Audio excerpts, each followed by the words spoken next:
Good morning, everybody, and welcome to another edition of the State of the Saints podcast. It is yours truly, TJ Jones, and thank you so much for checking out the State of the Saints podcast. And as y'all can see, I'm back at the radio station. It's been a while, man. It's been probably like 3 weeks since I've been at the radio station. I've been working from home, but I'm glad to be here, and I'm glad that you all are spending your morning with yours truly. Just want to say to each and every one of you, I appreciate your time. And, this is a very interactive show for those that are new to the State of the Saints podcast. This is the show where if you have questions or comments, you can just go ahead and put the comments inside the chat, and we answer questions. On this edition, we're going to be talking about Taysom Hill and Sean Payton. And does Sean Payton trust Taysom Hill? And this topic actually came from a listener of the State of the Saints podcast, so this isn't my opinion about the situation. I'm just answering a question, and I thought it was quite intriguing, especially since when we think about it, we look at the game against the Denver Broncos, and some members of the Who Dat Nation are using this as a bulletin board material or using it as the bighorn that they use to tell everybody that Taysom is not the guy and not the future of the New Orleans Saints. So, like I said, I just thought it would be an interesting topic, and also I'll be taking some of your questions. But let's go ahead and start. Let's talk about Taysom Hill for a second. Okay, it was his second start against the Denver Broncos. The Denver Broncos didn't have a quarterback. They ended up using Kendall Hinton, a practice squad receiver who didn't play quarterback in years. And the Saints ended up scratching their entire offensive game plan. Okay, they decided to keep it conservative. They decided to run the football more than passing it and not put Denver in a position where hope would be given to them, right? I mean, you don't turn the ball over, you don't make any mistakes, and you just keep the ball, on your side. And if you don't if you don't convert on third down, just punt it. And hopefully, they get the ball back, won't do nothing with it. So Taysom Hill only threw the ball 16 times in this game. Okay, he only threw the ball 16 times. The Saints ran the ball 44 times. And people are asking the question, why did Taysom Hill only throw the ball 16 times? It must be because Sean Payton don't trust him. Look, I'm not buying it, all right? I'm not buying the fact that Sean Payton doesn't trust Taysom Hill, because if you look at everything that's going on with the New Orleans Saints, if you look at the playoff positioning, you look at the fact that they have the number one seed, there's a lot on the line for the New Orleans Saints. And I fail to believe that Sean Payton would be trying to experiment with Taysom Hill at this particular point. He has Taysom Hill in the game because he feels that Taysom Hill can win him some football games. Sean Payton is not the one to sugarcoat. We've seen this on several occasions. We've seen him bench guys for not doing certain things. We know about him, benching Kenny Vaccaro a couple years back. We know about him benching Jamal Brown a couple years back. So it's not like, I don't get that vibe. I think that Sean understands what Taysom Hill brings to the table. He understands his skill set. And I really feel like Sean Payton has schemes, and offensive innovation design for Taysom Hill, in order for him to go out there and play the quarterback position. I just think that the Saints just completely scratched the game plan. They scratched it, scraped it, get it up out of here. I mean, this was a game where it was, I hate to say it because, like Rodney Harrison said, there are no easy games in the National Football League, but, I mean, you have to say it. This was an easy football game. The only way the Denver Broncos were going to beat the New Orleans Saints if the Saints beat themselves first. And I like the game plan. Just run the football, pound it down their throat, right? Pound it down their throat and then go home with the dub. That's it. So I know how people feel about it. People want to see Taysom Hill in action, right? You want to see Taysom Hill throw for about 300 yards, 4 touchdowns, and just say, man, you know what? This is the guy. Or you want to see him go out there, throw 4 interceptions, get mad, throw something at the television and say, man, get him up out of here. We want Jameis. I have a few conspiracy theories about that. I think some of you probably heard me talk about it when Mark Menard from WWL was on the show a couple of days ago. I really feel like Sean Payton is hiding out Jameis Winston. That's first and foremost. I think that Sean Payton is a guy who pays attention to certain things. I think he has a great attention to detail. And I really feel like he doesn't want history to repeat itself. I really feel like Sean Payton wants to hide Jameis Winston out and keep him far away from the field as possible. And he really feels like he can fix Jameis Winston to a point where if Drew Brees was to retire, then Jameis can be a good offensive player for the team, a good quarterback for the team. And I think that he learned this lesson from Teddy Bridgewater, which, I always felt like there was a plan that backfired. I feel like Teddy Bridgewater was the guy that Sean Payton wanted as his quarterback. He wanted Teddy to be the successor to Drew Brees. I think some conversations were taking place, and I really feel like Teddy came back because he wanted to be, the successor to Drew Brees. But, Drew Brees ends up getting hurt. He misses 5 games. Teddy comes in the game, plays well, puts a complete body of work out there for organizations to see. And it didn't help the New Orleans Saints because, him being out there, it really cost them an opportunity to use Teddy Bridgewater. So I'm looking at this like he's trying to do this with Jameis Winston. He's trying to fix the issues with Jameis Winston. He feels like he can. And he's trying to keep Jameis Winston off the field because he doesn't want any tape on him to be out there surfacing, being like, you know what, man, I think we need to go out here and get Jameis. Or I think we need to get him, man. You seen how he played against the Eagles? You seen how he played against the Falcons? You seen how he played against the Chiefs? I don't think he wants that out there. So that's the reason I feel like this whole Taysom Hill experience is going on. And plus, I think a promise was made to Taysom Hill to give him a fair shot at being a starting quarterback for the New Orleans Saints. So you're not disappointing Taysom, and at the same time you're helping Jameis Winston fix his issues. And I don't want to hear that stuff about, Jameis, he can't fix his issues. Look, we see it going on in Tampa right now with Tom Brady. We seen it going with Carson Palmer. We seen it with Big Ben Roethlisberger. We seen it with Andrew Luck. Bruce Arians quarterbacks under his tutelage suffer, okay? And they play really bad. They have a high rate of interceptions, and they make a lot of mistakes out there because he wants to throw the ball down the field. I think with Jameis and Sean Payton together, I think that Sean Payton can make him a better quarterback. Once upon a time, Drew Brees wasn't the quarterback he is for the New Orleans Saints. He wasn't always the first ballot Hall of Famer that he is right now. Under Marty Schottenheimer, he suffered. He was a middle of the pack, almost below average quarterback. Till he came to New Orleans and Sean Payton took him under his wing and turned Drew Brees into a really good quarterback. So, I just feel like schemes matter, folks. I feel like schemes matter. I feel like schemes keep guys on the field. I feel like offensive innovators keep guys relevant. They keep these guys at the top of their game. I really feel like as good as Patrick Mahomes is, I don't know if Patrick Mahomes would be as good as he is if Doug Marrone was his coach. I think he would have all that arm talent, but I don't think he would be the quarterback that he is today without Andy Reid. I look at guys like Sean Payton. I don't know if Drew Brees would be the quarterback that he is today if it wasn't for Sean Payton. I think that Drew Brees would be a really good quarterback, but I don't think he would be all-time great if it wasn't for Sean Payton. Guys need good coordinators. Guys need, they need that person in their ear to tell them when they're doing right, when they're doing wrong. Jared Goff is another guy. Some of y'all probably don't know this. Some of y'all do if you follow sports. But do you know that Sean McVay, the head coach of the Los Angeles Rams, talks to Jared Goff through his headset and tells him the coverages and where to throw the ball when he sees like certain looks. They talk all the way up to the 15-second point when the mic goes out. Okay, so basically he is the quarterback whisperer, literally and figuratively. You need that guy.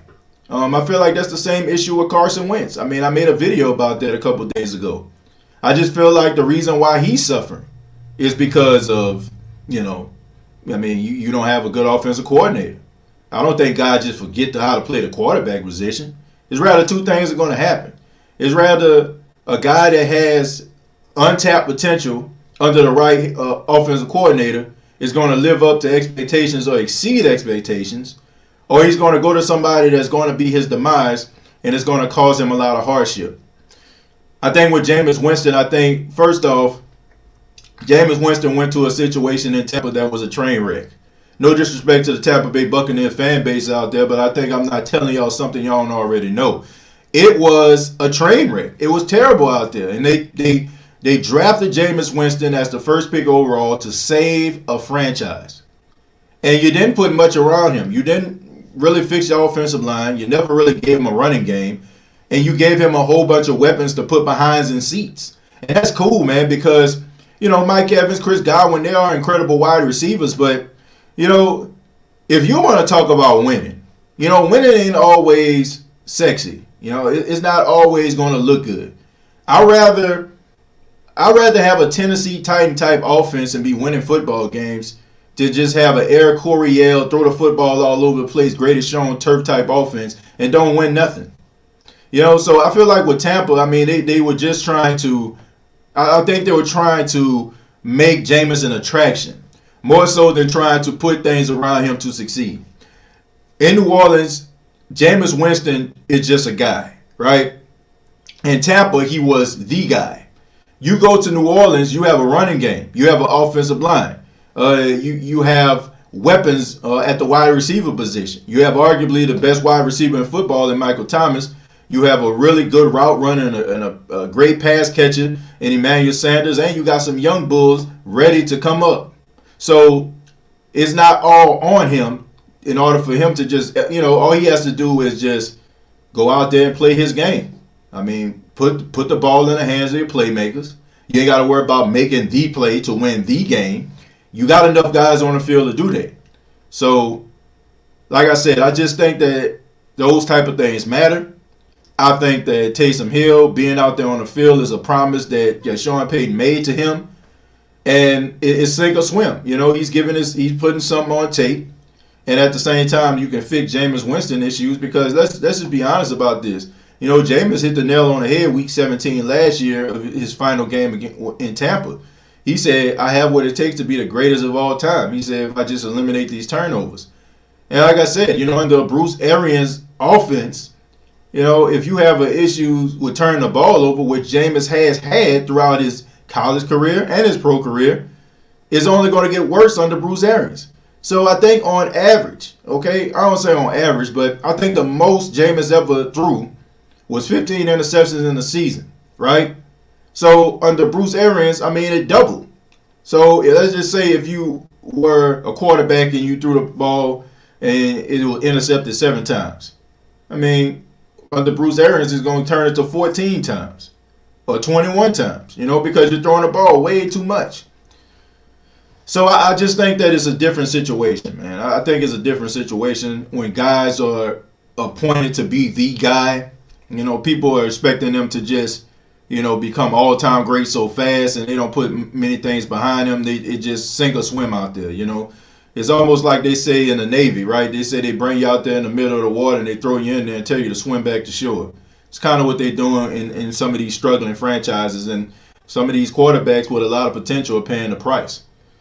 But thank you all very much for checking out the State of the Saints podcast. About to go ahead and read some of the comments. Rudy says Jameis Winston's interceptions came not only from the coaching, but also from tip passes from the wide receivers, but still managed a 5,000-yard and 3 touchdowns. Yeah, that is true. That is true. But I think you got to put that on Jameis and coaching. He did enough to win the game. Did not want to give Falcons film on him. Who that? Let's go to 10-2. Brian, I think there's some validity behind that. But back to what Rudy was saying, and I'll get back to you, Brian. But I think that when you throw the ball in the air, right? It's bound to get intercepted if you put more passes in the air. Okay, the more attempts that you have, the most likely it's going to be intercepted. Okay, so Tampa was throwing the ball all over the place. It's just ridiculous, man, the way that they just throw the ball all over the place. it's really no shock value behind it. Like everybody knows when they come into Tampa Raymond James Stadium, they're gonna throw the football. But the 5,000 yards, to me is almost like empty calories, because if you're throwing a football, it's getting picked off left and right.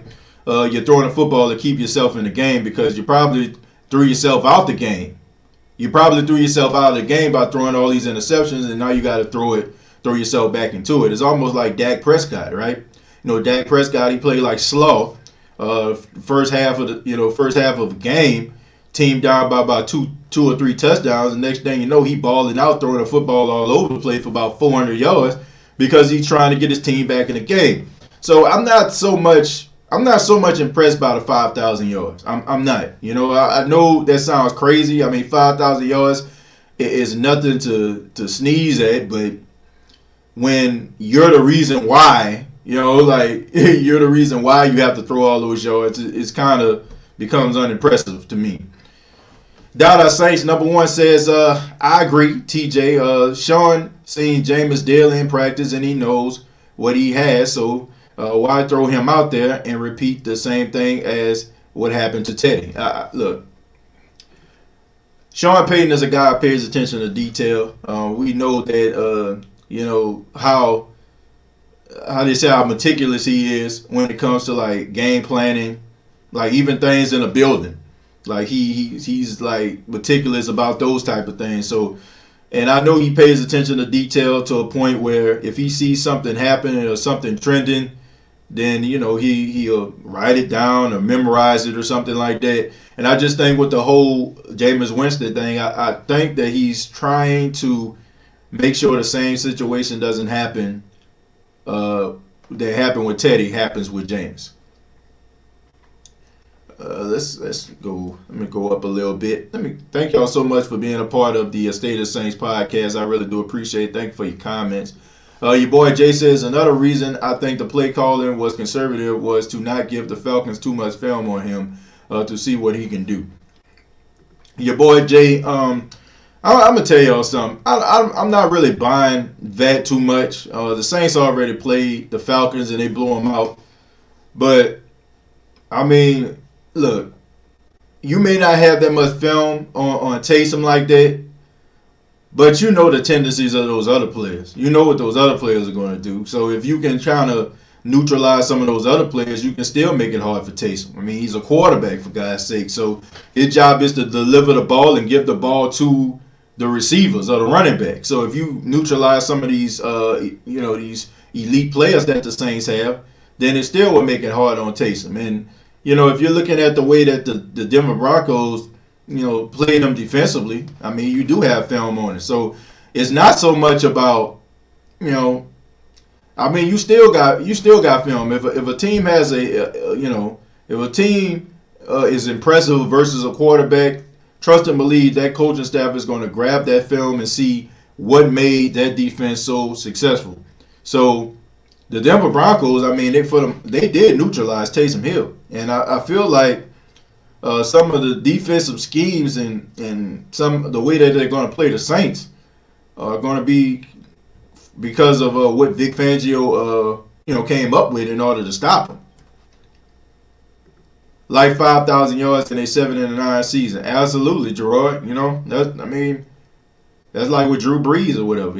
I mean, but I would say that Drew Brees' 5,000 yards were more impressive than Jameis, because it wasn't like Drew Brees was throwing us out of the game. Drew Brees was throwing us in the game. It was just our defense was horrible. I feel like it's different.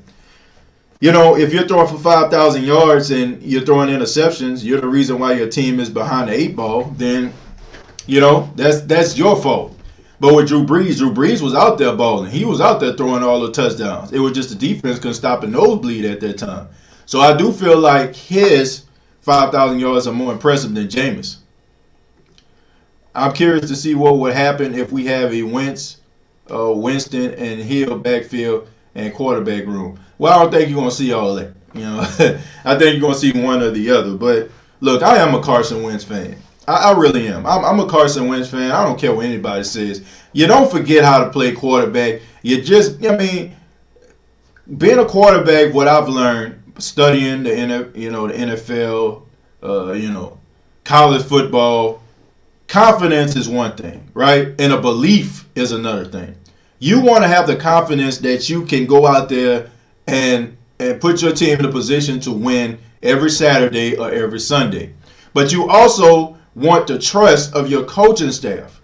And I feel like what Philadelphia did by drafting Jalen Hurts so early in the draft is telling the Philadelphia Eagles, telling Carson Wentz that he's on a short leash, right? That's what it's saying to me. That's what it's telling me, and I'm pretty sure that's what it's telling Carson as well. And if you don't think that your team believes in you, it's going to affect you psychologically. It really is. It's going to affect you psychologically. Now, I know some people are saying, well, what about Green Bay? I mean, you have Aaron Rodgers. Aaron Rodgers, they drafted Jordan Love in the first round. What does that say? Look, people are wired different, right? Some people play with a chip on their shoulder. When people say that they not good enough, when people write them off, people rise to the occasion. You know, and then you have some people who probably need their ego stroke. They probably not wired that way. And I just feel like with Carson Wentz, I think that he needs a team or, you know, coaching staff that believes in him. So that's why I feel like he's probably going to end up going to somewhere like Indianapolis, where his old offensive coordinator, Frank Wright, where he had his best seasons. I think he probably going to end up somewhere like that. Or he can end up in New Orleans. And I don't, look, and like I said, it don't matter to me what people think. Like, I was, you know, I made a video about Carson Wentz. Some of y'all probably seen it. You know, and I know this is the State of the Saints podcast, but I'm talking hypotheticals here. If he came to the New Orleans Saints, I'm telling you, he'll be a league MVP. Like, that's how much talent this guy has. This is how much ability and belief I have in this dude. It's just a system. You know, like, some guys need a little bit more TLC, right?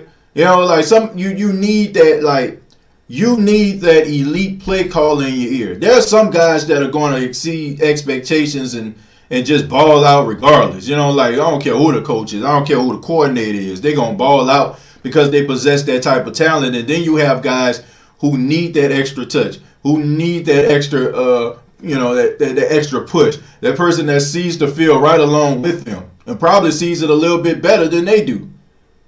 And I feel like with Carson Wentz, he needs a team that believes in him, number one. He also needs a coach that can get him in the right position to succeed. And he needs a coordinator that can see the field just as much as him, if not more. I like him a lot. I really do. I really do like Carson Wentz. No doubt about that. And if he was on the free agent market, he definitely would be one of the guys that I would be interested in, you know, being a part of the Saints organization. TJ, what do you think about the loss of the draft pick because of party? I just feel like that was unfair. You see other teams around the NFL, Cole, who have done the same exact thing and nothing really happened to them. I mean, I think the New England Patriots got a $250,000 fine, $250,000. You know, I just feel like, look, if you're going to fine everybody and you're going to take draft picks, there are other videos surfacing as well. So why just stop at the Saints? You know, I feel like it was unfair. Kevin says, so many last-minute touchdowns we gave up over the years. Yeah, so many of them. So many of them, you know, and, you know, hopefully it stops this year. I'm reserving my judgment because that's just the way I roll. You know, over the last couple of years, I still have faith and belief that the Saints can win the game, but I'm reserving my judgment, man. Like, it to me, you know what I'm saying, I watch the games completely different than I have in years past. In years past, you know, when I see like the Saints go ahead with about 45 seconds left on the clock, I used to get excited. I used to be happy, like, yeah, man, we got this in the bag. But until the clock hit all zeros, that's when I start getting excited. I don't care what the game is. It can be the game next week. It can be the game this week. You know, I kind of just sit back and just analyze and see the game and just be like, okay, whatever happened, it happened. Que sera, sera. But hopefully they can get over these these disappointing moments. It looks like they turning a corner, but you never know. Justin says, "What up, TJ? Taysom just gonna have to settle down and make consistent throws. As right now, the media making it seem like he can't throw either." Well, I hate to say it, man. Forget the media. Like I've learned over the last couple weeks that the media likes to spin a lot of things.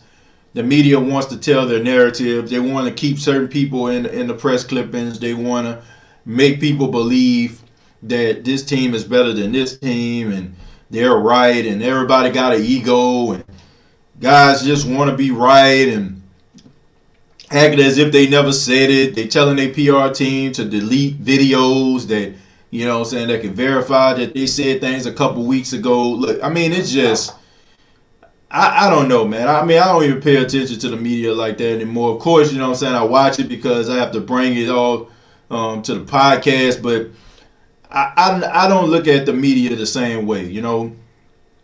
The media, I think they get off on trying to control the narrative. I mean, it's not about giving you the information that you need. It's not about facts. It's about just making people their puppets.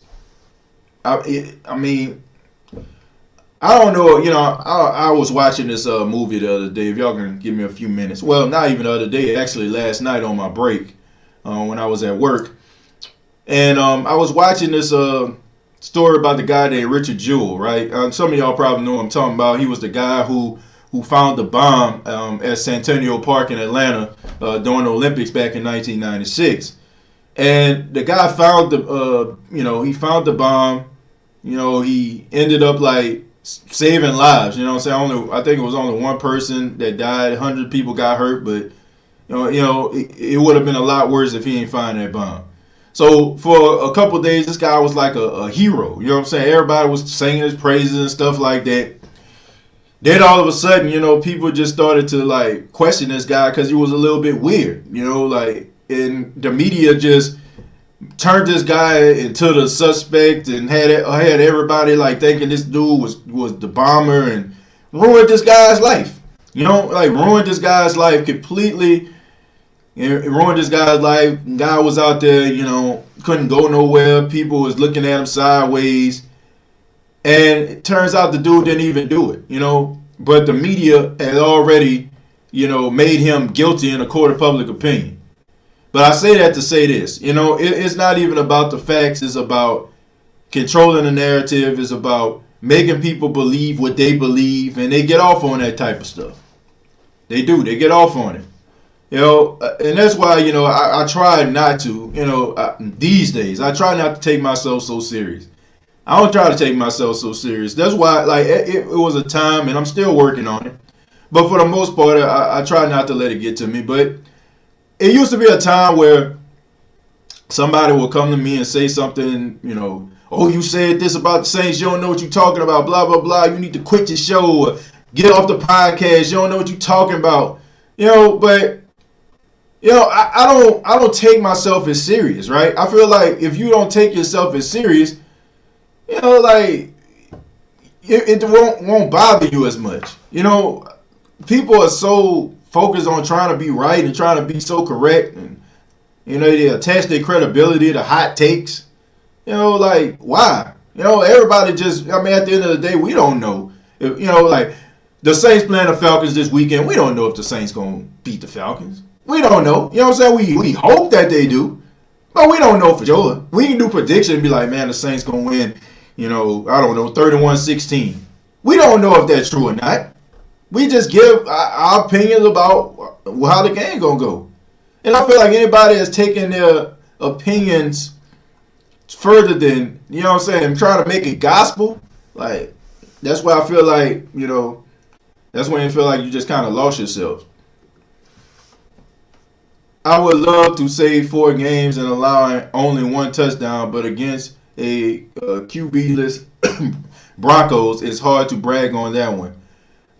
Yeah.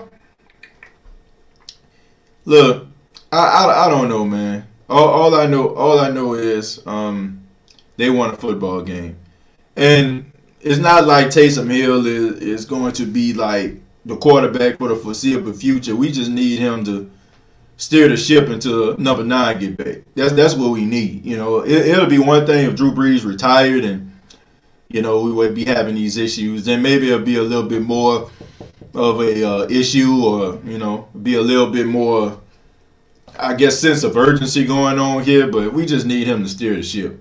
I think we'll be okay. Taysom definitely has an arm. He just has to work on being on point with his throws down the field. Yeah, but that comes with practice. It's one thing to practice this stuff in practice, but to actually do it in a real-time game when somebody trying to take your head off is completely different. And I just feel like he needs to work on that. While this is true, my point is don't take any team for granted. Otherwise, they'll stomp a mud hole in us. Yep, that's true, Rudy. I mean, look at the Falcons last week, right? Falcons lost to the Saints. They only scored 9 points, came back, scored 44 on the Raiders. I feel like two things happened in that game. Number one, you see a prideful Atlanta Falcons team that was ready to ball out, and you seen a Las Vegas Raiders team. You seen a Las Vegas Raiders team who looked at the Saints game last week and said, man, we about to go out here and sack this dude about 20 times. So it was one team that underestimated a team, and you had another team that was playing for pride at that particular moment. So never know. I don't know any other team like the Saints. The Saints are battle-tested, and through it all, they keep fighting. Yeah, I mean, this is the most battle-tested team in the league. I mean, nobody has broken our hearts more than the New Orleans Saints in the playoffs over the past 3 to 4 years. It's unbelievable. So this team definitely is battle-tested. In my Mike Gundy voice, that's why I don't listen to the media, because it's garbage. Like I said, man, it's about controlling the narrative, man. And I've met like my fair share like radio personality, TV personalities in my lifetime, and I don't know, man. Like I don't care like where I go in this world. I don't care where God places me as far as like being successful. I would never like be that person. I don't understand why. Like you see people walking around like arrogant, cocky, because you're on television, because you got your radio show, walk past people and make it seem like these people don't exist. And I don't want to be like that. I never wanted to be like that. And the only thing I want to do is just make people happy, and make myself happy in the process by making others happy. You have people out here that do their shows and treat people like straight garbage and get mad when people, correct them and pretend like they didn't say certain things and move the goalpost. And like I said, man, it's ridiculous. It's ridiculous, man. And I don't feel like you got no place for it. Like at the end of the day, like I said, we're all giving our opinions. The media has been saying we are going to lose the past 4 weeks. It's becoming laughable at this point because we're not a part of the agenda. Understand that, Who Dat Nation. We're not a part of the agenda. We are not a part of the agenda. We are not a part of the status quo. They do not want us here. I mean, it's just a fact. They do not want us here. There's nothing attractive about the Saints to the media. Okay? You look at it from a history standpoint. The Saints don't have a history of winning. You look at it from a quarterback standpoint.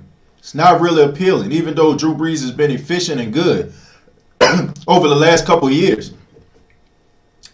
You look at all these things, man, it's like they like flash. They like sizzle. They like pizzazz, right? When Patrick Mahomes like throwing no-look passes and you got Aaron Rodgers flicking his wrist and all that kind of stuff, throwing his side on. That's what they want to see. They want to see that. They feel like that's exciting. You look at Tom Brady winning 6 Super Bowls and have the supermodel wife. That's exciting. But you look at Drew Brees. I mean, Drew Brees is probably the closest you're probably going to get to a politician in the National Football League.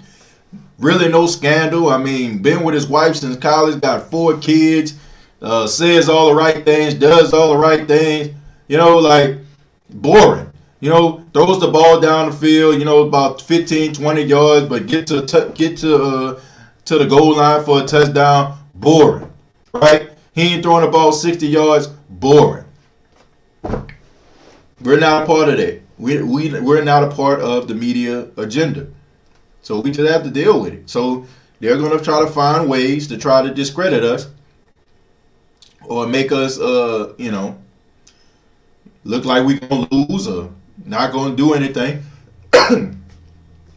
Taysom hesitation on a blown screen pass to AK-41 proved everything I need to know, and regardless of his confidence, coach got after him for that. Yep, 4 seasons into the system, bro. No excuses. I mean, he might not ever be what we want him to be. He may not. He may not be what we want him to be. But like I said, how are we looking at Taysom Hill?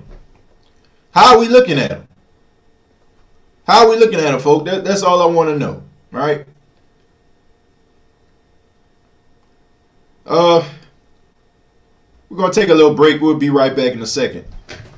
Hey, this is TJ Jones, the host of the State of the Saints podcast, and I want to take a minute to tell you about POW Audio. Now, POW Audio is going to change your listening experience. You're probably asking yourself, TJ, how is POW Audio going to change my listening experience? Because POW Audio has a revolutionary design, delivers a crystal clear and powerful sound in a collapsible Bluetooth speaker. That's right, collapsible Bluetooth speaker, and is designed for ultimate portability. So check out facebook.com, search POW Audio, or on their website, powaudio.com. That's POW audio.com.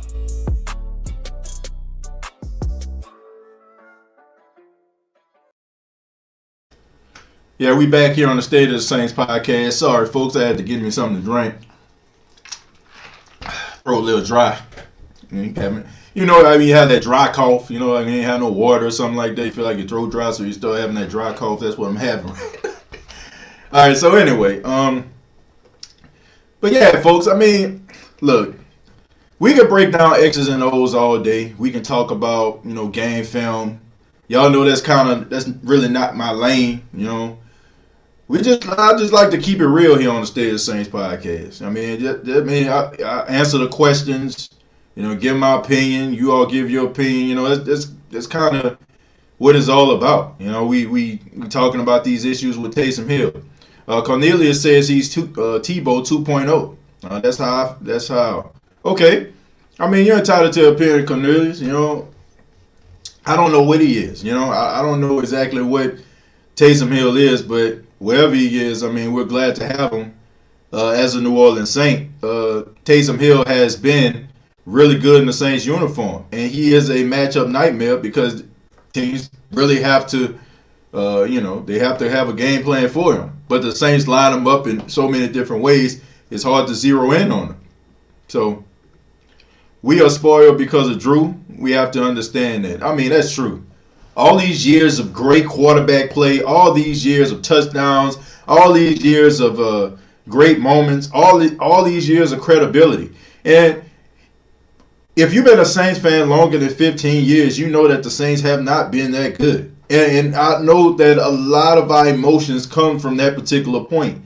I'm 34 years old. I can remember during the time when the Saints weren't that good, right? In the early mid-90s, when the Saints sucked. When Mario Bates and Ray Zellis was running the football. When you had when you had Jim Everett as your quarterback, when you had the Billy Joes as your quarterback, when you had Danny Warfel. And I get it, man. We basically had to tuck our heads into the ground. You know what I'm saying? Because we were so embarrassed at this team. And I think some of that stuff carries over into the future, and we don't want to feel like that anymore because 15 years of talking crow, 15 years of legitimacy, 15 years of being able to be in the middle of the barbershop talks, whether you're in New Orleans or you're in another state, being displaced by Katrina, you're still able to sit up in a barbershop and say, man, my team, the Saints, and be proud to say that. At one time it wasn't like that. So I get why people are so skeptical and and concerned about the quarterback play and concerned about the wide receiver play and concerned about the running backs and concerned about the defense at times because we don't want to go back to those moments. We don't want to be in the land of obscurity.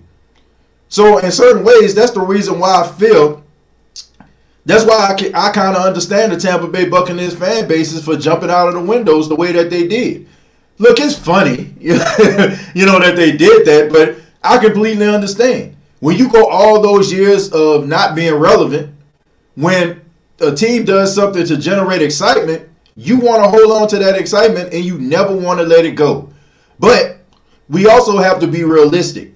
We also have to understand that quarterbacks like Drew Brees don't grow on trees. Quarterbacks like Drew Brees are not in the league all the time, okay? You can go and look at some of these other teams around here, all across the NFL. You're probably not going to find any quarterback that resembles Drew Brees. You probably have him resemble him in height, probably arm strength, but his way of thinking, his accuracy, his ability to throw players open, his ability to put players in positions to succeed, it comes around every blue moon. And I just think that we are spoiled by the play of Drew Brees to a point where we don't even know how to fully evaluate a quarterback. We don't know how to evaluate quarterbacks anymore. It's almost like, it's almost like if you were dating someone and, you were dating someone and y'all kind of did some things. You went out and you went out every other weekend. Or, y'all probably took a trip, went to a nice little hotel every now and then. But then you meet that other person. And y'all going out every week. And you're going to these nice places. And you're traveling. And you're going to all these places that you never seen. And all of a sudden, I don't know, you break up. And then you go back to this other person. You go back to go to another person. And they want to do something, pretty mediocre. You're like, man, hold on now. I was taking trips. I was going to these 5-star restaurants. Man, I was out here living a good life. You know what I'm saying? I was out here living my best life. Like, I ain't about to sit up in here with you. It changes the way that we think. So we evaluating quarterbacks completely different because of the great and stellar quarterback play that we've had over the past 15 years. So if we're looking at a play on 3rd and 7, Taysom Hill throws the ball over the head of Michael Thomas. What are we thinking? Well, on 3rd and 7, man, Drew would have completed that pass. Well, he's not Drew Brees. He's not Drew. He is not Drew. So it's not fair to Taysom for us to compare him to Drew Brees. It's not fair to Jameis to compare him to Drew Brees. And that's the reason why I feel like we're on the fence, and we were on the fence with people like Teddy Bridgewater, right? Because we had such stellar quarterback play. So if you've been a fan for the Saints for 15 years and somebody else comes through the door and they're not, throwing a ball, completing 72% of their passes, if they're not having a high quarterback rating, they're not throwing passes to Michael Thomas left and right, throwing them open, then we're like, man, we don't want that. But there's only one Drew Brees, folks. We have to understand that. There's only one. And once he leaves, man, I don't care who it is. It's going to be a great drop-off at the quarterback position. Sean Payton said the game plan changed 24 hours before the game, after it was known after Denver's quarterback situation. They backed off and Taysom played like he was instructed to. Well, Lynette, I agree that he did back off, but did he back off when he threw that pass in double coverage with Jared Cook? Did he back off when he threw that pass and it was intercepted? Did he back off when he hesitated to throw the ball in the flat to Alvin Kamara that would have went yard? What about that play, when Marquez Callaway was open? So, look, he did run a game. He did play the game plan, but let's not pretend like there weren't opportunities that Sean Payton gave Taysom to throw the football, and it didn't look good. All right? So, like I said, we can talk about like better days ahead, which I feel like there are some better days ahead for Taysom. But I'm not going to pretend like there weren't some opportunities that he didn't take advantage of. I think that we would be I think we'll be pretty naive. No disrespect to anybody, but I'm even including myself. I think we all would be naive if we didn't look at some of those issues. Arians loves the long arm bomb, and for a quarterback rating is suicidal, but seems to see this now that Brady is in the system. Well, the thing about it is, Lagbait. The thing about it is, people always knew this about it, but it's almost like because it's Tom Brady, it's amplified, right? Depends on the situation, depends on the team, things are amplified, right? For example, if the Cleveland Browns were like 4-7, nobody would care, right? Nobody would care because they're the Cleveland Browns. They're known for losing, right? But now you look at the Dallas Cowboys. Now everything just amplified. It's terrible. Everything horrible and Big D, right? Because of the situation, because of the circumstance. Like you said, Tom Brady. But everybody knew this. Everybody knew this about Drew Arians. Everybody knew it. Everybody knew it. If you are a person that is big on analytics, anybody that has watched them, if you're a Steelers fan, if you're a Colts fan, if you're Arizona Cardinals fan, like you know that this guy does not put his quarterbacks in positions to succeed. He just does not. And I've said this, I've said this for weeks. That is why when Tampa Bay Buccaneers fans would come into the State of the Saints podcast and they wanted to get a rise out of us, I was never rattled nor shaken. And I even said it on several occasions that the Tampa Bay Buccaneers will never, I'm telling you, the Tampa Bay Buccaneers will never win anything with Bruce Arians. I'm telling you, they will never win anything with Bruce Arians. And I know that. And you should know it. Bruce Arians is a modern day Jeff Fisher. Jeff Fisher would get opportunities and keep his job, and you like, why? Why is he here? Why did he keep his job? It's like certain people that I just wonder to myself, like, how do they keep getting jobs? Like Lane Kiffin. Like, how do you keep getting jobs? Jeff Fisher, how did he keep his job in Tennessee so long? Bruce Arians, like, what has he done in order for him to keep getting jobs? Like, he a quarterback whisperer. Who gave him that title? The media? Somebody just put that in a newspaper and somebody like, yeah, okay, quarterback, okay, all right. You know what I'm saying? I'm going to go with that. Like, who gave these guys this title?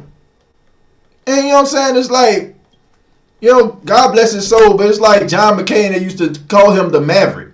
Like, all of a sudden, like, everybody in Congress started calling him Maverick. Like, okay, where did that come from? Why is he a Maverick? When you think about it at the end of the day. Why is Bruce Arians the quarterback whisperer? Why is this keeping him with a job? But like I said, I want him to keep him. Just like I wanted the Falcons to keep Dan Quinn or, Mike Smith. Keep him. Because it's going to make the Saints better, and keep winning the division over and over again. Because these guys can't get out of their own way. Even with Sean Payton, you know what I'm saying? Like, Sean Payton, his biggest issue over the years is not being able to get out of his own way. But as you notice, like in the last few seasons, he has been trying to commit more to the running game. He has fixed his offensive line to be a run-dominant offensive line more so than a pass-protecting offensive line. Because he understands that number 9 is not going to play forever. Bruce Arians will try to make his offense work regardless of if it's successful or not. And that has been the issue with the Tampa Bay Buccaneers since he has gotten there.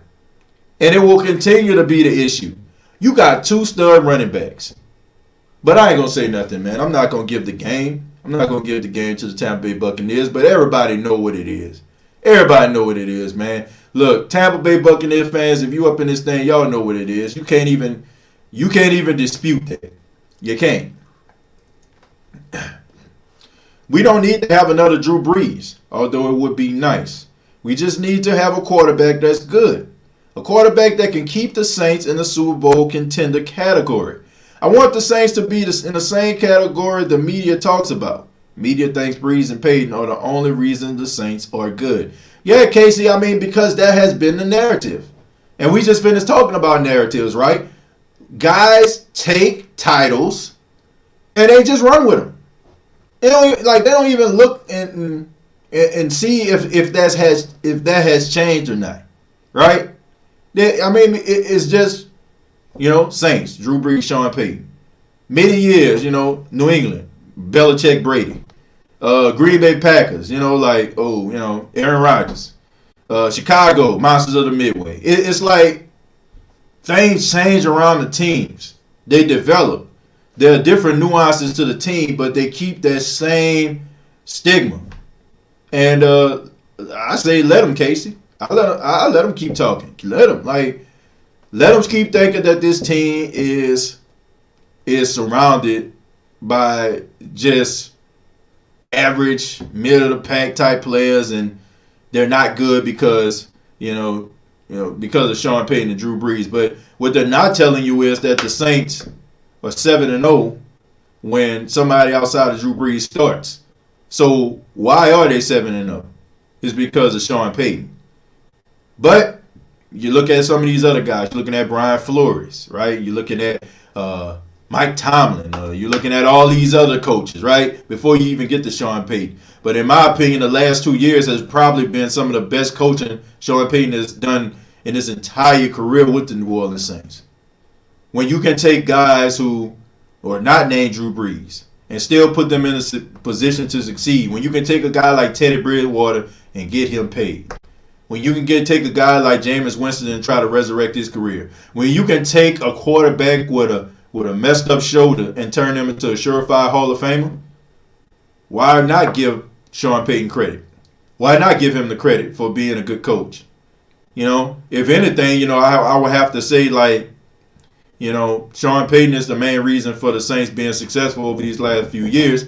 I think we got to give him credit for that. But I say let him keep talking. I mean, this team is loaded.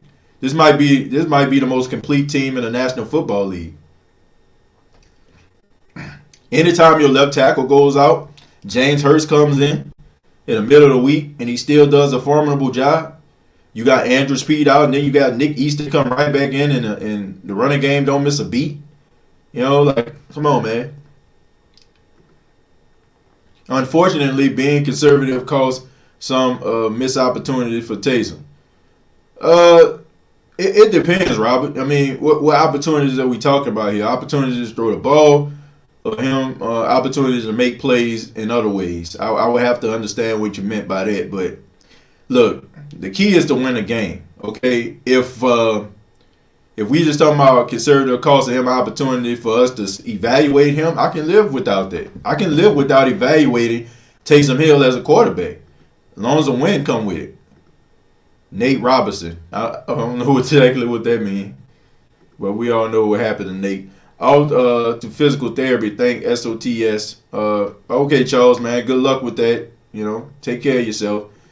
Kevin says Tom Brady is great, but he is the best system quarterback to ever play the game. Yeah, he is. I mean, look, man. Tom Brady is a great quarterback. Okay, I feel like people say that he's the greatest of all time because of the number of Super Bowls that he won. And look, if I was to say, I would say that Drew Brees is the greatest quarterback of all time. I would say that Tom Brady is the greatest winner of all time.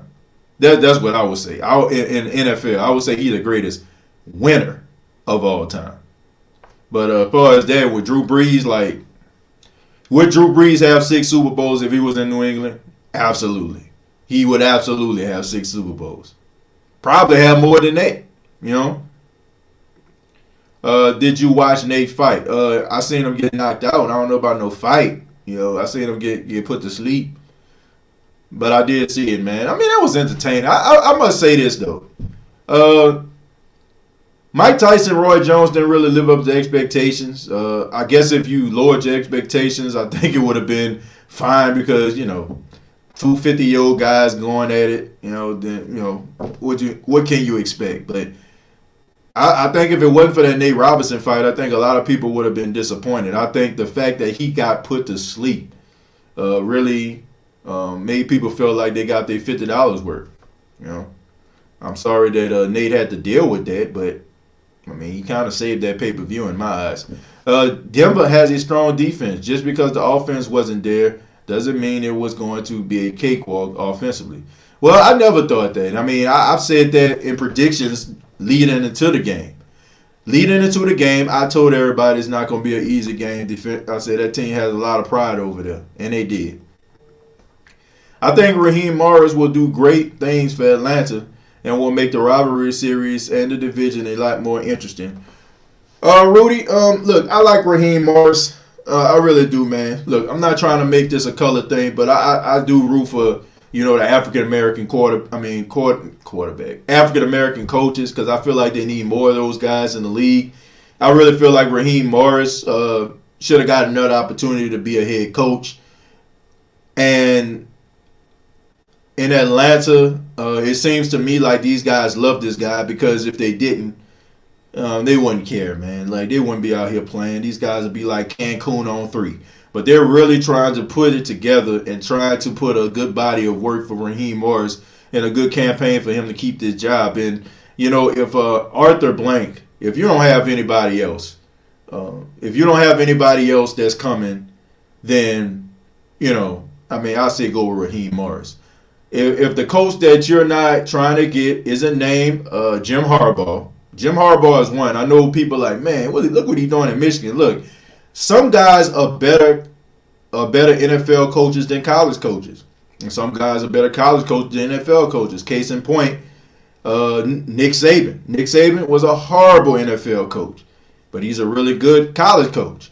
So I think Jim Harbaugh is one of those guys that's kind of the opposite. So if you're not trying to get Jim Harbaugh, if you're not trying to get Lincoln Riley from Oklahoma, or you're not trying to get Robert Sealer from the 49ers, then why not Raheem Morris? Or you can say Eric Bieniemy too. You know what I'm saying? So if you're not getting one of those guys, and most likely, if I could pick out of the 4 I just named, if it ain't Bieniemy and it ain't Harbaugh, then why not Raheem Morris? Because it seems to me like these guys are playing for this guy and they want this guy to possibly be their next head coach. But I don't know.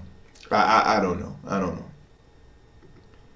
TJ, I could have said that better myself. I don't know exactly. I guess you were talking about the fight. I guess you're talking about the fight, Kevin. Or something else I said, but I appreciate it. Top coaches in the league: Payton, Reed, Carroll, Belichick, Tomlin. I don't know if I'll go in that order. I will put Andy Reid before Sean Payton. No disrespect to Sean Payton, but Andy Reid, the only thing that was stopping him from being in that conversation or being above the rest was a Super Bowl championship, in which he got. Rather you're a Philadelphia Eagles fan or not, or a Chiefs fan or not, you have to respect Andy Reid. Andy Reid is probably one of the most respectable head coaches in the league, and a guy that I think all of us were rooting for in the Super Bowl. Once the Saints, got out of playoff, was kicked out of the playoffs, I became an Andy Reid fan because I wanted to see him win one, because that was the only thing stopping him from really taking a trip to Canton. And, like I said, I would put Andy Reid first. I'll put Sean Payton second. I'll put Mike Tomlin third. I'll put Pete Carroll fourth. And I don't know the other person. I can't remember the other person that you named, but most likely they'll be last. Well, nah. What am I doing? No, I'll put Belichick first. I'm sorry. I'll put Belichick first. I'll put Andy Reid second. Sean Payton third. Mike Tomlin fourth. Pete Carroll fifth. That's what I do. Okay, yeah, I don't know what I'm thinking with that. Heck yeah, Bill Belichick is the greatest NFL coach of all time. Hands down, without a shadow of a doubt. I know when you say Tom Brady is the greatest winner, and Drew, oh yeah, that's what it is. Tom Brady is a winner. Can't dispute that. But just because you win all the time don't mean you great. Don't mean you greater than everybody. That just means you won more than anybody. I mean, Robert Ory got 7 NBA championships, but does that make him better than Michael Jordan? You know? I mean, yeah, I guess, you probably just thinking to yourself, well, Robert Ory was just a role player. Tom Brady was a star, but, I mean, that's the way I look at it, man, Whoa, lost my live feed somehow. I wonder why TJ started repeating himself. Probably because I started repeating myself. Probably because I started repeating myself. Probably. No certain order. Okay, Willie. Okay. But that would be my order, the one I just already read. That. I've been rooting for Andy since him and Vic hooked up. Yeah, man. I mean, great human being, man. Like, you gotta cheer for Andy Reid. And you gotta cheer for the guy. Rudy says, what do you think would happen if Tom Brady were drafted by the Saints in 2000? I think Sean Payton would have probably not been out here until 06, and we probably would have won the Super Bowl. No, I disagree with that. I disagree with that because during that time, you had Jim Haslett as your head coach. And Jim Haslett was a defensive-minded coach. I mean, the offense wasn't, as efficient. I mean, so I don't know. Like, it's about the right connection. It's about the right coach quarterback connection. That's what it's about. So you can have, like I said, you can have all the talent in the world. It's like Josh Allen, right? Josh Allen has like great arm talent, huge arm. Right, but he don't have the right coordinator. It means jack. Me personally, I still feel like he leaves a lot to be desired. So who's to say, like, if they didn't go out here and get a really good offensive coordinator, how great this guy could be? This guy could be like the next Jim Kelly, what they want him to be. He can be that guy. I mean, if Andy Reid didn't go to Kansas City, how good would Patrick Mahomes be? I mean, he can have all his arm talent, but look, if he doesn't have any direction, how good is he going to be? So, just because, Sean Payton, just because Tom Brady was great in New England, don't mean he would have been great for the Saints or any other team. It's about putting this guy in the right position to succeed. Tiffany says, no need to overreact. I believe Taysom did what was asked of him. One game tells us nothing. Well, I agree with that, Tiffany. I don't think one game is going to tell you anything about a player. I just think that we haven't seen a larger sample size. And I think that's one of the main reasons why people are so frustrated, because they want to see more out of him. I think they want him to come out the gate throwing 4 and 5 touchdowns and be like, look, it's undeniable. This guy's going to be the future of the team. But look, I don't know if Taysom's going to be the future of the team. And honestly, at this point, I don't care. The only thing I care about is the Saints winning, staying atop the NFC, winning the NFC South, going into the playoffs, and not seeing some of the same ridiculous mistakes that I've seen in the playoffs over the past 3 years. And if they can do that, then I'll be fine. If they can't do that, then, what are we talking about? We can, I don't care, because it's irrelevant right now. It is absolutely irrelevant, folks.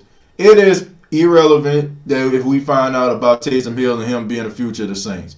Because we all know that Drew Brees is still on the roster. And as long as Drew Brees is on the roster, then, Taysom Hill don't matter. No disrespect to him. As a quarterback, he does not matter. Jameis Winston as a quarterback, he does not matter. Not at this point. Now, next year, if Drew Brees has a press conference and he announces his retirement, then maybe we can start having these type of conversations. But I don't think that we're going to see anything. I don't think that Sean Payton is going to be like, look, man, we got our quarterback. I don't think that ever going to come out of his mouth this season. And I think all of this right now is just speculation. What we need from Taysom is just for him to limit his mistakes, go out there, run the game plan, put the ball in the hands of the playmakers. And, and let it ride. And let's just keep on stacking up these dubs. That's all we need. I don't care if they win it by a field goal. I don't care if they just win it by a safety, a quarterback in the back of the end zone. I can care less. As long as the Saints have a good record going into the playoffs and keeping that number one seed and that and keeping the NFC South championship rolling, and getting that in that wild card home game. That's all that matters to me, or a first round bye. Man, TJ, I won't lie. I'm still depressed about that no pass interference call against the Rams. We would be sitting with 2 Super Bowls under Brees and Payton right now. We would have scored more than 13 points against Brady. Yeah, we would have scored more points. But like I said, man, I mean, that's over. We can't have that back. We can't go back to that moment. We don't have a DeLorean. None of us are Michael J. Fox or Christopher Lloyd, so we can't go back in time. But the only thing we can do is, man, right the wrong by going and winning a championship or being in a contender, or being a championship contender, or even being in a spot, putting yourself in a position to be a champion. That's what it's all about, And they have opportunity, man. I look at this NFC, and no disrespect to no team, but I don't see no world beaters out here. I don't see nobody that can just separate themselves from the rest of the pack. Not even, I hate to say it, not even the Saints. They're doing a good job defensively, but I'm not fully convinced that a team can't roll into town and beat the Saints. You know what I'm saying? I mean, it's like an equal playing field. Green Bay, equal playing field. Seattle's an equal playing field. Everybody to me. You know what I'm saying? Even the Buccaneers, they can, they can put up points. So it's an equal playing field. Do I feel like more confident about the Saints? Yes, I really do. This is the year that we can get the playoff performances that we've been looking for, like those dominant football performances that most teams have going into the Super Bowl. Like when teams make that playoff run, right? When teams make that playoff run and you automatically just start to see like that one team just kind of emerge and they just head and shoulders better than the rest. You look at the San Francisco 49ers, running the ball down the throats of the Vikings, running the ball down the throats of Green Bay.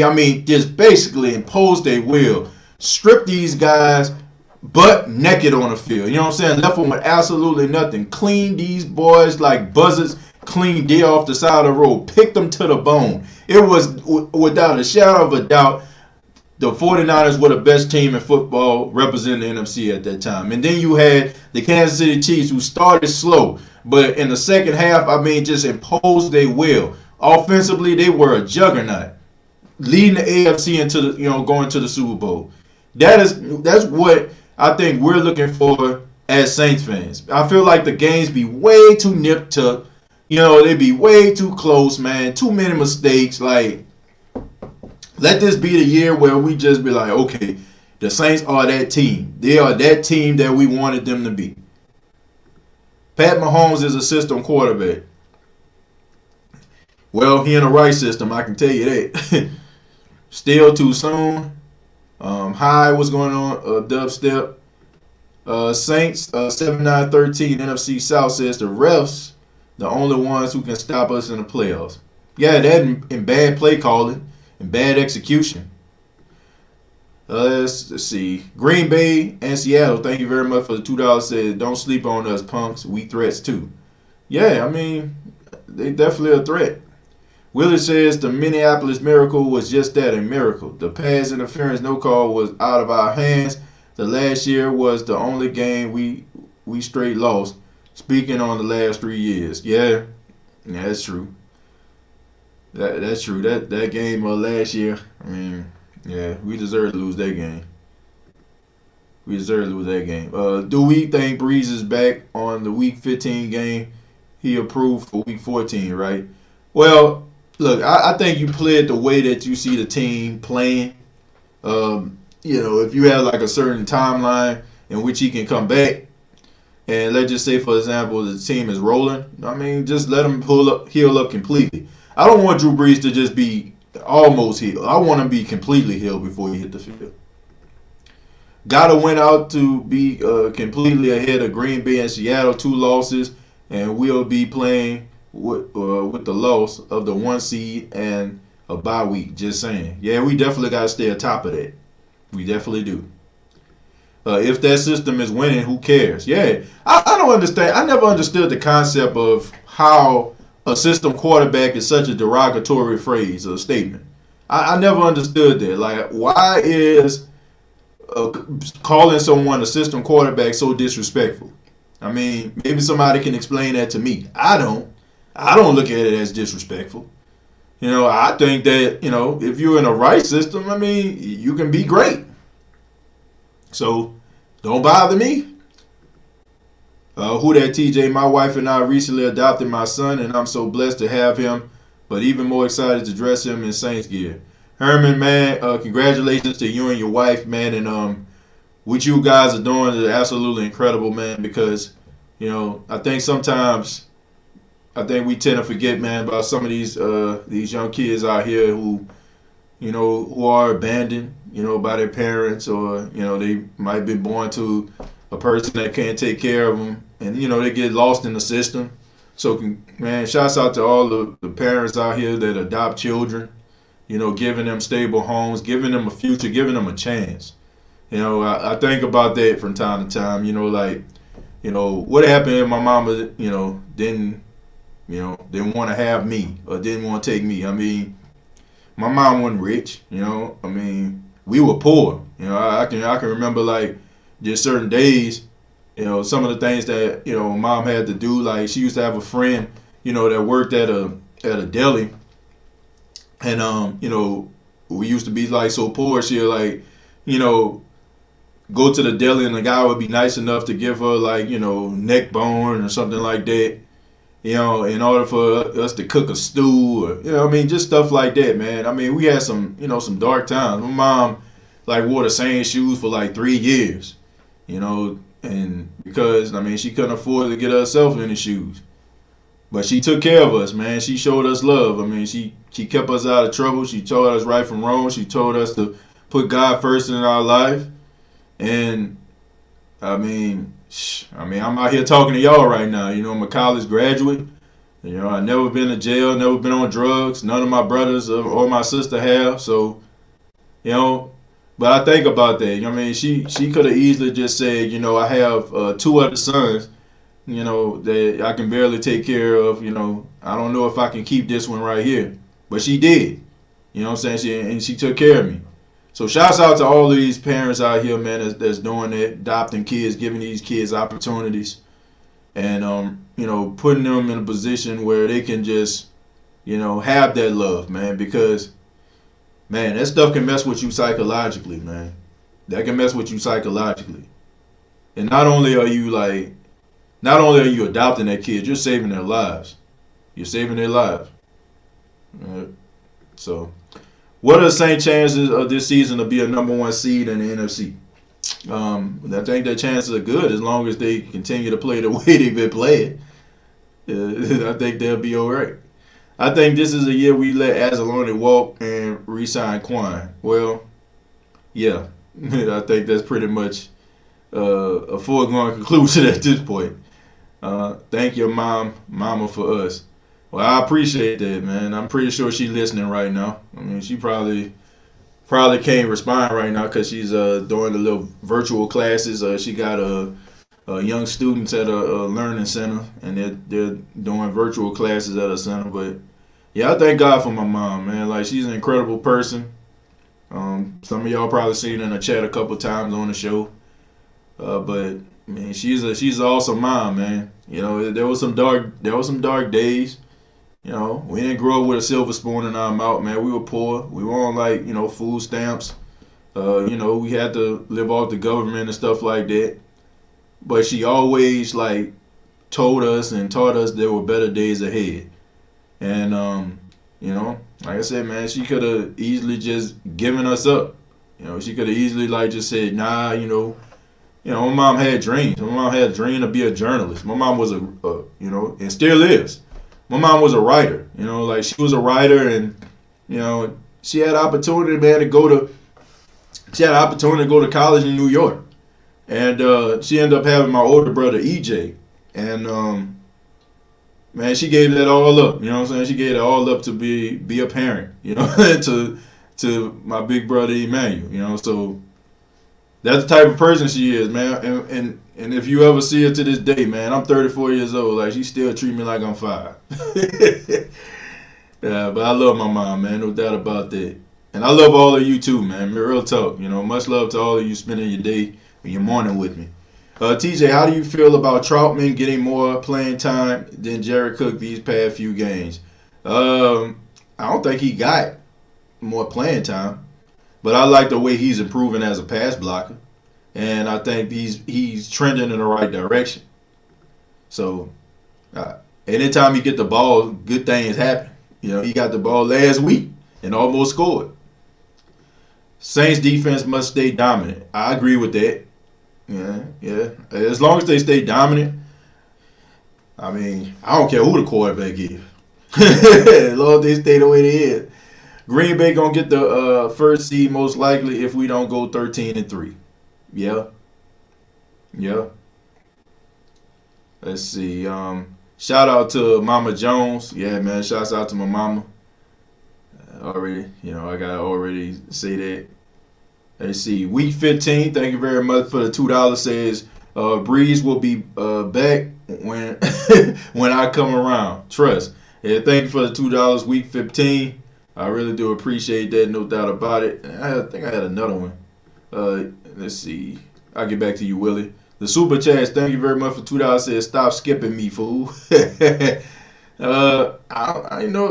don't know if I skipped one. If I did, I apologize. I don't think I did, though. I think I'm pretty much caught up. I'm all over the place on this, man. So I'm strolling up and down. So if I like go down a little further, don't be surprised if I go back up and read somebody comment. Let's see. Shout out Mama Jones. Yeah, man. Shouts out to Moms once again. Willie says, I'm concerned the Falcons are going to put the pressure on Taysom Hill and cause him to turn the ball over, fumble, interception. Well, if he does, then you live and you learn, right? I mean, you can't become better if you don't make mistakes.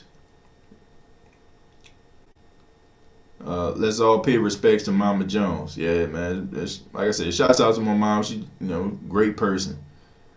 If Taysom's career with the Saints is like it was at BYU, that won't surprise me. If he likely gets hurt, he'll have a good backup quarterback who passes it up. Well, I just hope he don't get hurt, man. I don't want to see him get hurt. I mean, he had 4 season-ending surgeries. I don't want him to do that. Taysom Hill over under 0.5 touchdown passes this Sunday. I don't know, man. I think he might throw one. Jared Cook has fell off even before Drew went out.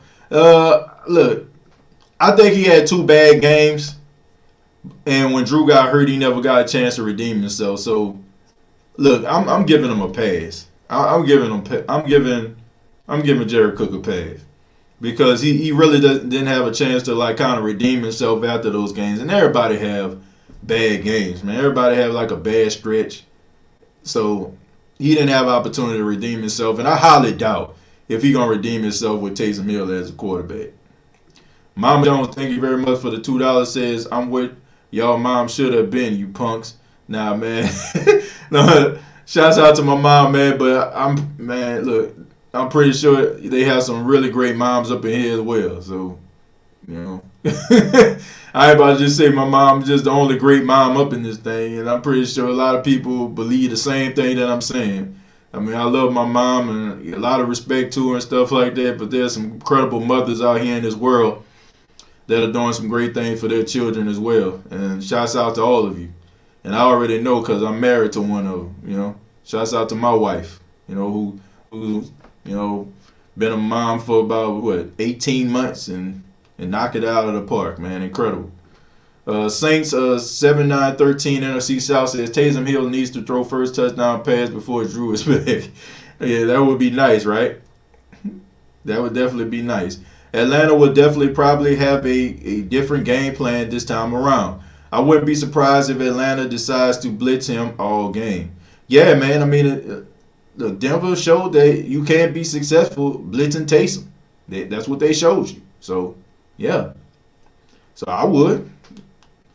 Quan was the missing element. If he stays healthy, we will be fine. Tight ends have killed us in big games and in the playoffs. Real talk. Yeah, well, I think Malcolm Jenkins being there will help. Also, C.J. Garner-Johnson, Patrick Robinson playing pretty well. So, and also you got DJ Swearinger too, man. So I mean, it's not like we going in kind of short-handed this year. And I just hope everybody can stay healthy, man.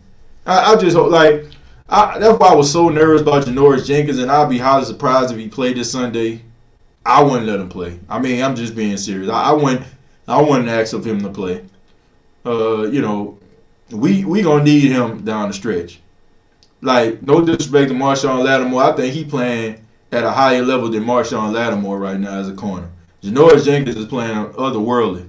I mean, Marshawn is playing pretty well too these last few games, but Janoris Jenkins is on another level right now, and we need all of these dudes. We need all of them. We need all of them. So put your mask on and stop losing draft picks. Yeah, man. Yeah. Social media, man, they'll tell on you. The feds are indeed watching. I can see Winston playing this game. I wouldn't be surprised if Sean Payton pulls another surprise. Wouldn't surprise me either. I think he's going to get some snaps. We lose if we go on a shootout with Matt Ryan. Hill can't keep up. Well, you got Jameis on the bench, so wouldn't be surprised if I see Jameis playing in this game. Might see him do some snaps. I just want Jameis to shoot it out with the Chiefs. I don't. Because if he does a good job, then what's going to happen if Drew Brees retires? You got to think about that, folks. Look, it's not the end of the world if the Saints lose. If the Saints lose like one of these games down the stretch. You know, if they lose 1 or 2 games down the stretch, it's still not a bad thing. It's not the end of the world. I don't look at, like I said, I don't look at home field advantage the same way I looked at it years past. You know, the Saints have number 1 seed with a team coming into the Superdome with no crowd, 6,000 people. Ooh, that's intimidating. You know, it's not like 63,000, 65,000 screaming Saints fans in the Superdome and you coming into here in the divisional round. It's not that bad. You know what I'm saying? Like, you playing on the road, you basically playing with no crowd. You know, so home field advantage don't really have the same like type of advantage like it had years past. So if the Saints don't get home field advantage, like, it's not like they can't go on the road and win. You know, what's the difference? I mean, you look at Aaron Rodgers. Aaron Rodgers was able to do a snap count. You know what I'm saying? He was able to do a hard count in the Superdome. Like, you think he can do that with 65,000 people? Heck no. So, to me, man, it's just, you know, a glorified training camp or a scrimmage game. You know, the most disciplined team gonna win. It's not about crowd noise, and not this year. It's not. I'm gonna read a few more, and then I'm gonna get up out of here. Gardner Johnson got dogging him like Patrick Beverly. Yeah, he definitely a Patrick Beverly of the team. Definitely, that is a great example, because that's exactly who he reminds me of. Where would the Saints be without Michael Thomas? Let's see, how many games Michael Thomas has been back? Was it like his second game back, third game? I mean, they were doing pretty well without him.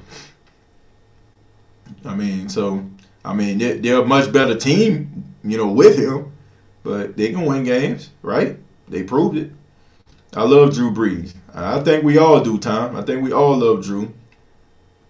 Trey Hendrickson is a beast. I think he needs a better nickname than T-Rex. Well, I don't think he had no issue with it.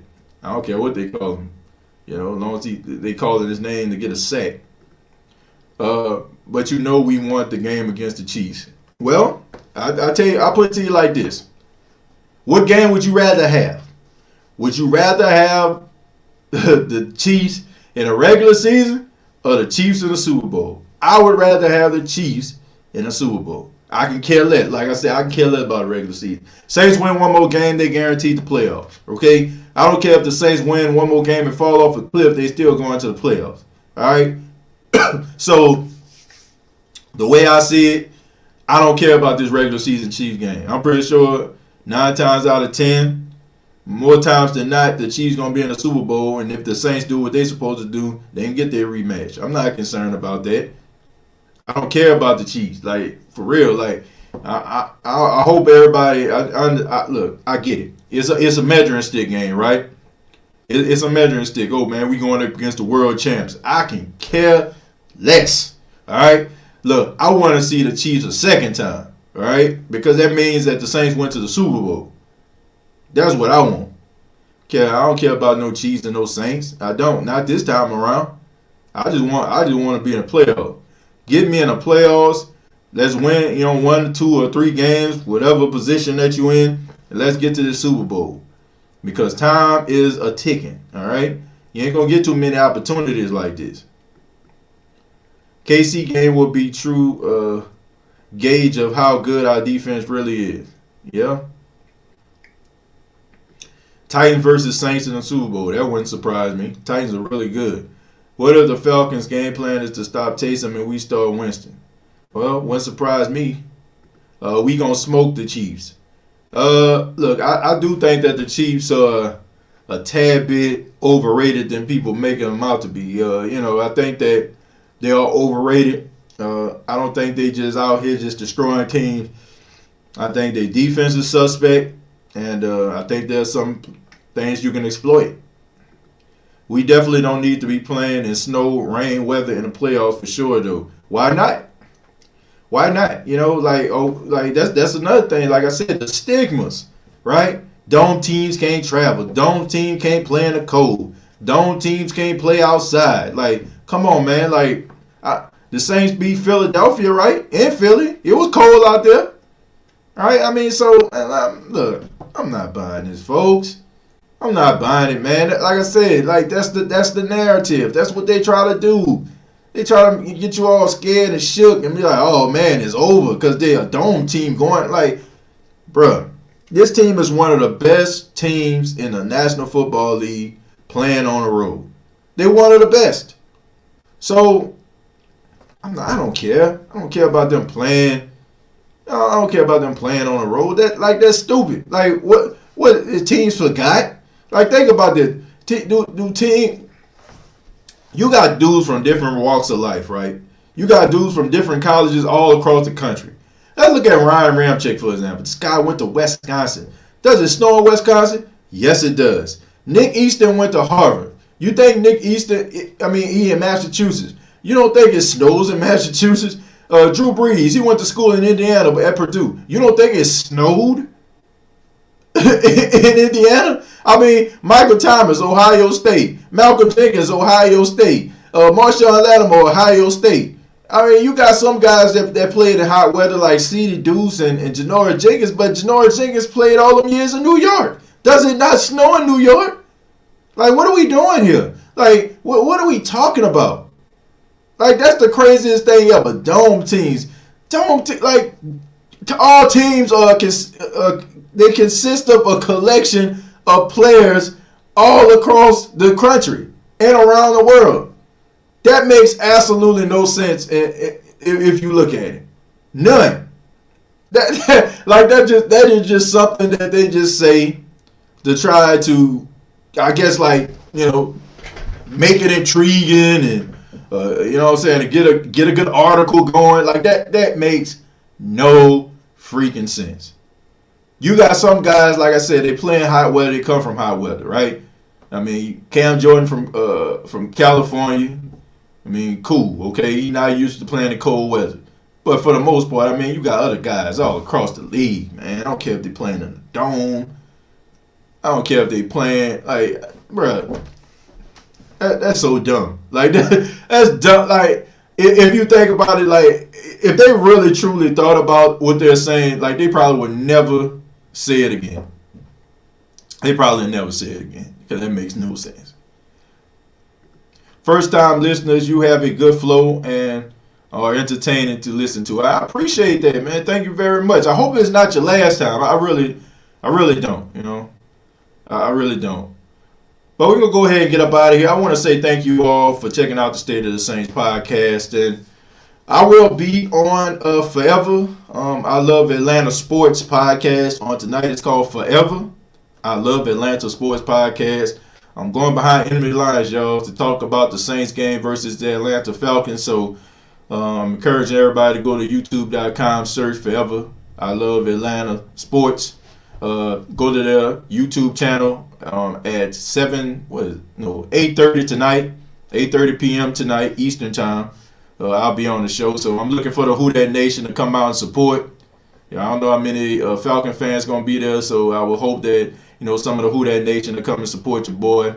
Once again, YouTube.com, search Forever I Love Atlanta Sports. All right, so if you're not doing anything around 8:30 tonight, come join the show, see what I have to say, get in the chat. I'm pretty sure some Atlanta Falcon fans gonna have some stuff to say, which I always enjoy, talking to other teams and stuff like that. I really enjoy doing it. I really do. So ought to be interesting, ought to be fun. So hope to see you there. Chad said, first time listening here too. I might have missed this, but Taysom, yay or nay over Winston and why? Okay, this will be the last question. I'm answering because you're new, and I appreciate you being here. Taysom over Jameis, I would say yes right now because Taysom actually knows the playbook more than Jameis. Jameis, no OTAs, no minicamp, understanding the complexity of the Saints playbook and the time that it takes in order for you to, grow in the Saints system. I think Taysom is the best choice. Now, Jameis could pass him up, right? With film study and, working on some of the little things that can make him a better quarterback. My opinion is subject to change, but as of right now, I'm going to go with Taysom over. All right, so thank you all so much for checking out the State of the Saints podcast. Please subscribe to the YouTube channel, youtube.com. Search the State of the Saints podcast, and thank you all so much. Earlier this week, we have passed. Well, we're up to 5,000 subscribers right now. 5,000 subscribers. We have went over the 5,000 mark, and I want to say thank you all so much for making this show so successful, for helping the show to grow. Man, I remember when I first started this show. Now we got 5,000 subscribers, and another thing that I'm proud of, man, the State of the Saints podcast has been downloaded 850,000 times. Okay, over the time that it first started, it has been downloaded 850,000 times. So we're almost at 1 million. That is humbling and unbelievable at the same time, man. So we're just getting started. We're starting to grow, and I know we're going to grow to a larger channel. And I thank all of you who have been here since day one, who saw the promise in this channel and has helped contribute to this success. I really do. Thank you so much. Roger Williams says, I hate how all these big sports analysts are always against us and always riding Tom Brady behind. Roger, Gucci Mane, thank you very much for the $5. But I appreciate it, Roger, man. Thank you so much, Gucci. And thank y'all so much. And if you don't know, you can check out the State of the Saints podcast on iTunes, Spotify, iHeartRadio, Anchor FM. Wherever you get your podcast, I'm pretty sure we're going to be there. And thank you all so much, and enjoy the rest of your day. Hopefully I see you all tonight on Forever I Love Atlanta Sports podcast. And until next time, all I got to say is,